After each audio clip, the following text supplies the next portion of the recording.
কড়াইল বস্তিতে নিম্নবিত্ত মানুষের জন্য আবাসন প্রকল্প তৈরি করতে যাচ্ছে সরকার।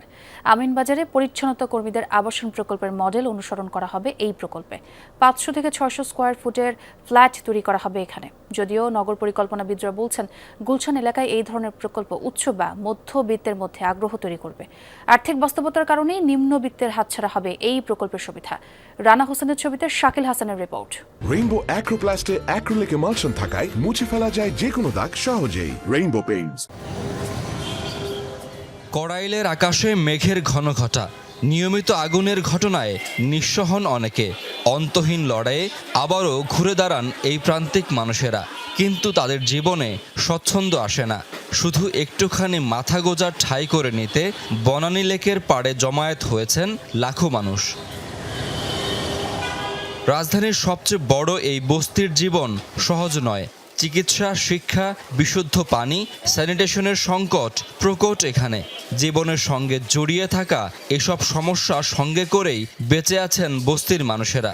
বস্তিবাসীদের জীবনমান উন্নয়নে আগে নানা আলোচনা থাকলেও সেসব ফাইলবন্দিই থেকে গেছে। নতুন সরকার তাদের জন্য নতুন করে ভাবছে বলে জানান এলজিআরডি প্রতিমন্ত্রী।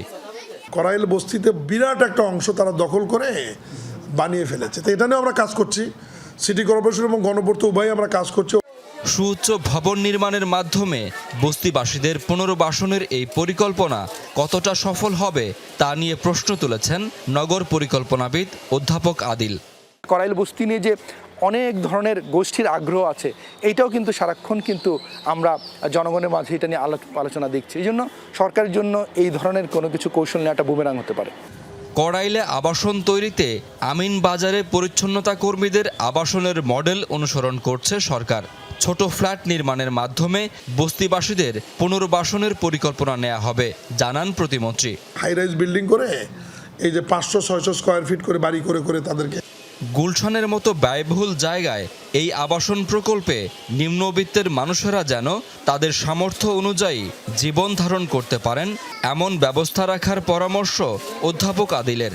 এটাকে ট্রেডিশনালি একটা আমরা হাই রেজ মডেলে যেটা আমরা অন্য জায়গাতে দেখেছি সেটা না হয়, এটা হলেই এই যে কড়াইলের যে পুরো চরিত্রটা, সেই চরিত্রটা বদলে যাবে এবং পরবর্তীতে এই যে এখানে কয়েক লক্ষ লোক থাকেন তাদের হাউজিংয়ের জন্য নতুন কোনো লোকেশন খোঁজা লাগবে, কারণ নিশ্চিত থাকেন আপনি ভবিষ্যতে এই জায়গাতে আমাদের অন্য প্রবণতার মানুষরা এখানে চলে আসবে। এরই মধ্যে প্রকল্পের সম্ভাব্যতা যাচাই শেষ করে উন্নয়ন প্রকল্প প্রস্তাবনা তৈরি করা হয়েছে।